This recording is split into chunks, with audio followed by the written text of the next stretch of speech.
E aí, minhas irmãs, minhas divas, tudo na paz? Tô de volta essa semana com o segundo episódio do Posso Falar e decidi vir com polêmica, porque eu sou essa pessoa polêmica, eu sou essa pessoa que gosta de falar coisas polêmicas e quebrar tabus. Porque meio que hoje eu vou falar dos 5 BLs que eu não recomendo nem pro meu pior inimigo, de tão ruim que são, gente. Sério, se alguma série dessa lista aqui você viu porque um amigo ou uma amiga recomendou e tal, acabe com essa amizade imediatamente, porque essa pessoa tá querendo o seu mal, entende? Ela tá querendo te fazer sofrer, ela tá querendo te torturar. Mas enfim, diferente do primeiro episódio que eu fiz uma introdução longuíssima, dessa vez eu não vou me estender muito. Então, Posso falar agora?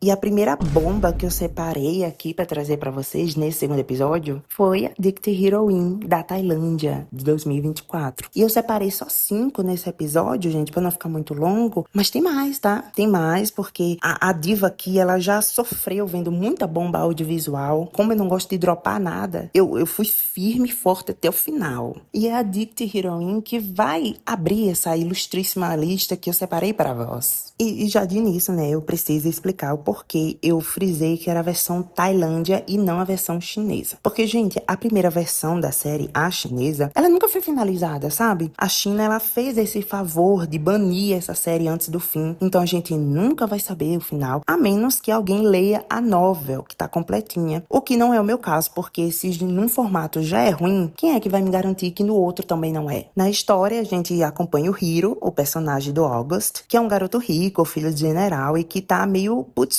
com o pai, porque ele vai casar de novo. E por conta de toda essa rebeldia dele, ele decide morar no interior com a tia e estudar na escola que ela trabalha. E é lá que ele desenvolve uma obsessão pelo Pop, que é o personagem do Mac, que é o completo oposto dele. É um menino pobre, uma coisa bem Maria do bairro, sabe? De não ter onde cair morta de tão pobre que é. E além disso, ele odeia pessoas ricas. E odeia por um motivo bem específico. Porque a mãe dele abandonou o pai e ele pra buscar uma vida melhor. E é aí que a história desses dois cruzam, porque ela vai casar com o pai do Hiro. Então, é meio que eles se conhecem, eles se aproximam, mas odeiam a família um do outro sem nem saber, entende? E pra mim, gente, o principal problema dessa série já começou antes mesmo dela ser lançada, que foi na escalação do elenco, porque, tipo, o casal principal, que é o August e o Mac, eles tinham uma diferença de 11 anos de idade. E eu não tenho problema nenhum com diferenças de idade. Eu amo um daddy, eu amo um vovô, uma coisa mais assim,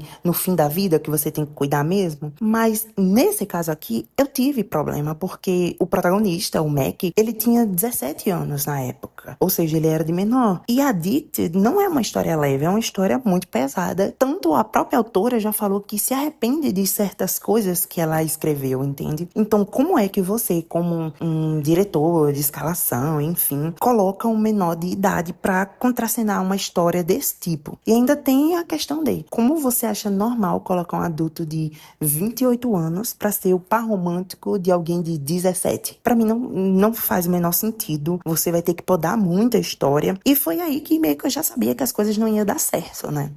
O segundo problema que eu tive com essa série foi como o tempo era trabalhado nela. Porque, tipo, gente, então, eu sei que adaptar uma novela com centenas de capítulos pra uma série de 10 episódios é um desafio enorme. É óbvio que a pessoa vai ter que cortar, acelerar algumas coisas, isso é inevitável. Mas a forma como as situações se desenvolviam era absurda, sabe? Tipo, um dia pra eles equivalia a 100, porque as coisas aconteciam sem construção alguma, sabe? Me lembrou muito Mania de Você, da Globo, porque eu sou noveleira, todas as minhas referências são de novela, e que você tinha que fazer, sei lá, um mestrado, um doutorado pra entender aquela merda de novela. Ah, e lembrando e voltando naquele tópico do Mac ser de menor e tal, como eu tinha adiantado, muitas coisas foram suavizadas e, obviamente, deveriam ser suavizadas. Mas aqui eu sinto que foi num ponto que a história perdeu o sentido, sabe? Porque, gente, a cena do sequestro, pra mim, é bizarra. Parece coisa do Zorra Total. Não parecia a cena de uma história séria. Então, essa série, em geral, pra mim, ela foi uma bomba. Foi um crime o que fizeram com ela. Era melhor que tivessem deixado só a versão chinesa, que a gente nunca nem vai saber o final, né? Mas, se for pra tirar o lado bom, de tudo isso, agora a gente já sabe que a Tailândia tem armamento nuclear caso haja alguma guerra no futuro. Porque, tipo, casal amoroso, que era a grande premissa do Boys Love, traduzindo romance entre garotos, a gente não tem. Tanto que eu comparo muito o Pop e o Hiro com aquelas duas lésbicas de Vale Tudo, que pareciam duas freiras. Você achava que elas eram qualquer coisa, menos duas mulheres casadas. Aqui é igual, você não vê troca de carinho nem básica.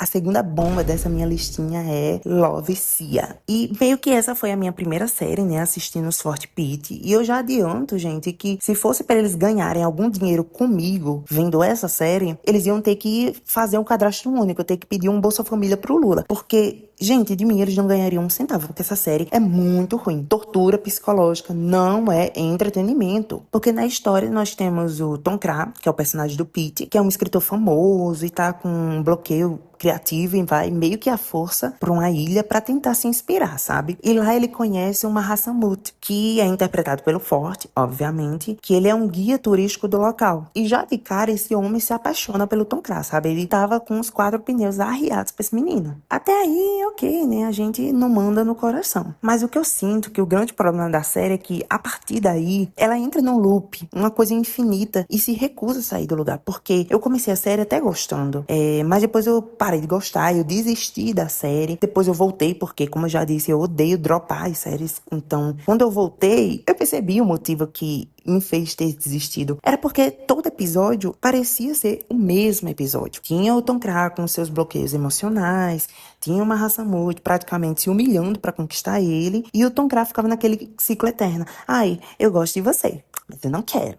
Ai, mas eu gosto, mas eu não quero, tá? Era sempre assim, foi a série inteira desse jeito. E, tipo, a explicação do porquê ele era tão relutante, do porquê ele tinha esses bloqueios, demorou uma eternidade pra aparecer, entende? Ficou muito chato. Outra coisa que me tirava do sério quando eu assistia essa série era a carinha do Tom Kra, que ele ficava com a cara de pedindo pica 24 horas, gente. Eu vou tentar colocar o emoji específico que eu tô falando, porque não era normal. Ele ficava toda hora com essa cara. Além de que, eu tinha o sentimento que o personagem, ele era extremamente infantilizado, tanto ali na questão facial, como a forma que a maquiagem apresentava, a personalidade dele. E pra mim isso é uma grande problemática, né? Porque não é a primeira vez que eu vejo algo desse tipo nas obras da Mami, que é a roteirista da obra, e ver um tonhão adulto agindo que nem uma criança, ela me deixa incomodada, me deixa desconfortável. Eu fico até passada com a falta de noção. Ah, e ainda tem o casal secundário, que era o casal sáfico, né? E que era melhor que nem tivesse, gente. Poderia ser só esses dois chatos. Porque as meninas, elas foram o maior desperdício dessa série. Elas não tiveram história, elas não tiveram desenvolvimento, elas não tiveram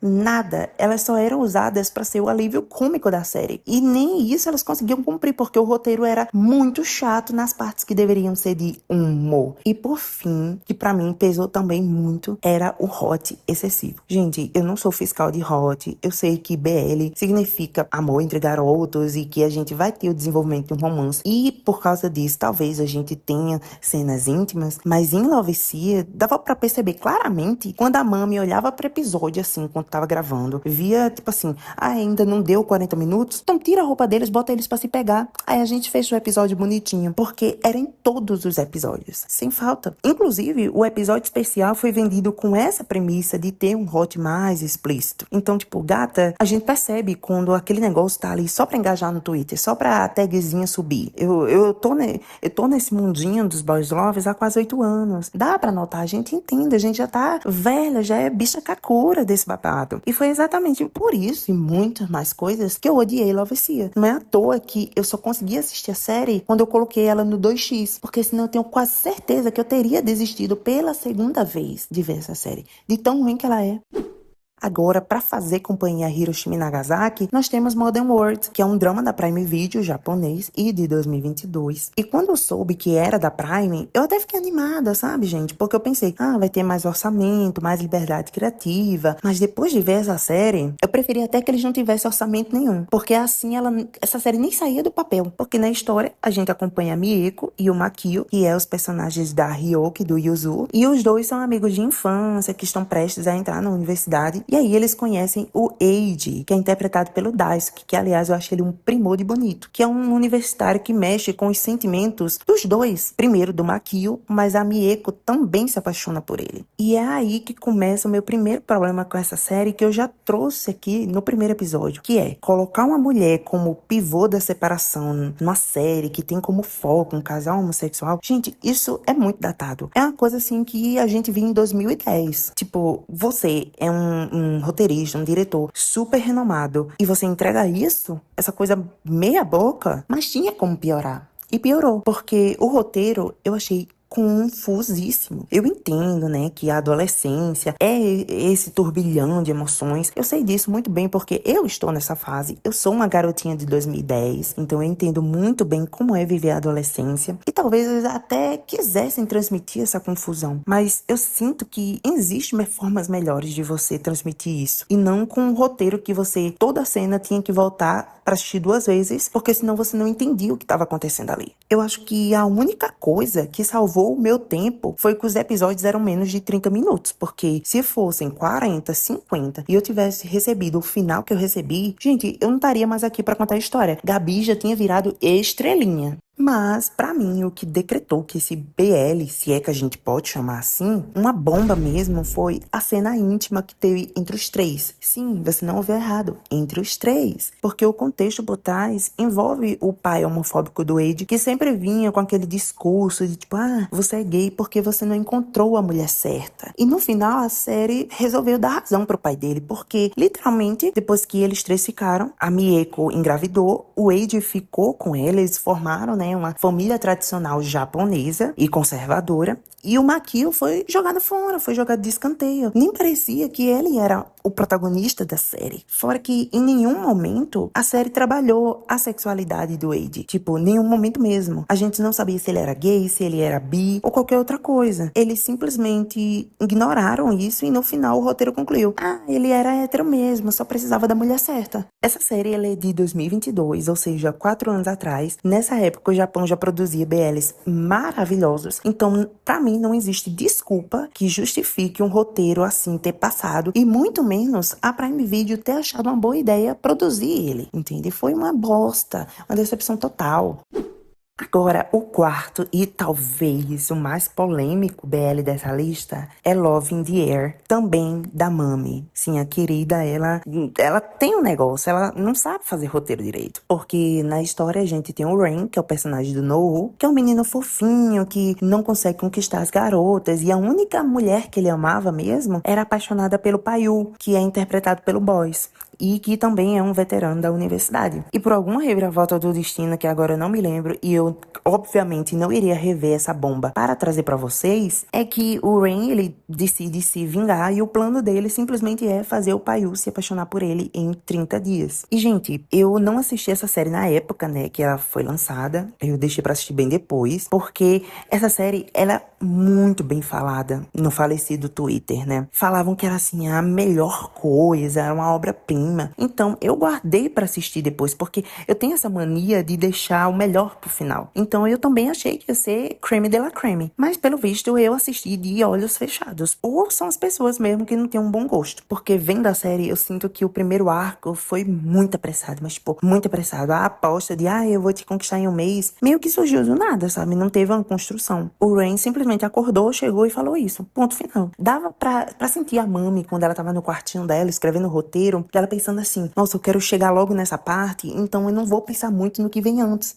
Sabe, eu não vou desenvolver, eu quero chegar aqui. A minha criatividade funciona a partir daqui. Mas o que me fez odiar mesmo essa série foi todo o estereótipo. Sabe aquele casal gay de, tipo, um super afeminado e um super machão? Funciona quase como um casal hétero? Era exatamente o que acontecia com esses dois. E teve um momento que, pra mim, tava tão demais que eu parei e pensei e fiquei, tipo assim, se eu substituísse o Rain por uma personagem feminina, esse roteiro não ia precisar adaptar uma única linha de tão heteronormativo que o babado ele tava. E pra mim, isso é um problema enorme, porque, tipo, a gente não tá falando de uma relação entre um homem e uma mulher. Não é uma relação heterossexual. A gente tá falando de 2 homens que têm suas diferenças quando se trata de relacionamento. E fora que, pra mim, isso acaba sendo um desserviço pra comunidade, sabe? Porque faz as pessoas de fora que não fazem parte da sigla acreditarem que o objetivo de casais gays e casais lésbicos são cumprir papéis heteronormativos de gênero.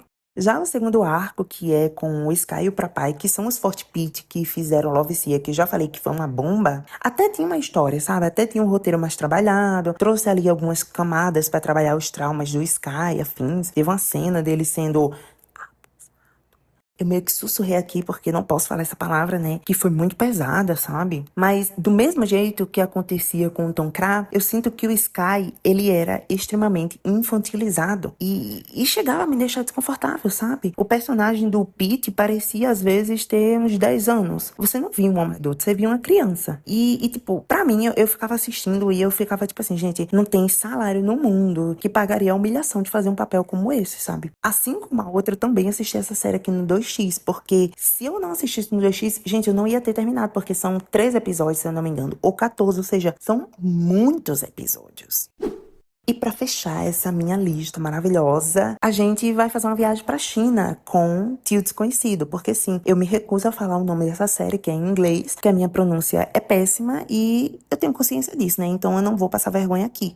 E a premissa da história é de um cara. Ele reencontra o ex-namorado depois de, tipo assim, um longuíssimo tempo dele desaparecido. E esse ex-namorado é o tio dele. Mas calma, tá? Não tem incesto aqui. É um tio de consideração. Dito isso, a história continua sendo ruim. Pra mim, o primeiro problema que bateu muito foi a falta de orçamento. Porque isso ficava claro, né, na duração dos episódios, que nunca chegavam a 5 minutos. E também na ausência de cenários. Além que tem a censura chinesa, né, que aconteceu depois de Addicted, aquela primeira série que eu trouxe aqui, a versão chinesa, que meio que impedia de aprofundar a relação entre os personagens e tudo ficava muito ali na superfície, sabe? Você tinha que ler as entrelinhas. E tá tudo bem, eu entendo essas limitações e afins, mas aí eles lançavam um episódio por semana. Tipo assim, gente, um episódio de 4 minutos por semana. Eu passei 3 meses nessa pendenga. Era muito chato. E mesmo com esses 4 minutos, eles desperdiçavam muito tempo com cenas completamente desnecessárias. Tinha uma cena lá da praia, por exemplo, que tinha até uma parte importante, mas o resto foi puro enchimento de linguiça, uma chatice. Porque, tipo, mano, você já não tem o dinheiro pra fazer uma série longa. Então, por que você tá gastando o pouco tempo que você tem com isso? Falta de dinheiro, gente, não é desculpa pra entregar qualquer coisa. E, tipo, o roteiro era extremamente corrido, não tinha desenvolvimento dos personagens. No final da série, né, a produção até pediu desculpas por qualquer erro e pediram apoio, dizendo que aquela poderia ser a última produção deles por falta de verba. E eu confesso que na hora eu até fiquei me sentindo um pouco culpada por criticar tantos coitados. Mas depois eu fiquei, não, gente, é pra criticar mesmo. Se é pra gastar o pouco dinheiro que tem com uma bomba dessa, é melhor fechar as portas desse quiosque que o povo chama de produtora. Então é isso, meus amores. Esses foram os 5 BLs que eu não recomendaria nem pro meu pior inimigo e que me desperdiçaram um tempo enorme que eu nunca vou recuperar na vida. E cada um com seus motivos para fazer parte dessa minha ilustríssima lista. Mas enfim, se vocês já assistiram a algum desses BLs e concordam comigo, me contem nos comentários do YouTube, já que nas outras plataformas não tem como, né? E se vocês discordam, também comentem, porque eu quero ver muito vocês justificando o mau gosto. E se vocês tiverem sugestão de outros temas para os próximos episódios, podem deixar também, que eu vou analisar todos. E por hoje é isso, minhas irmãs, minhas divas. Um beijo pra quem fica, porque eu já tô indo.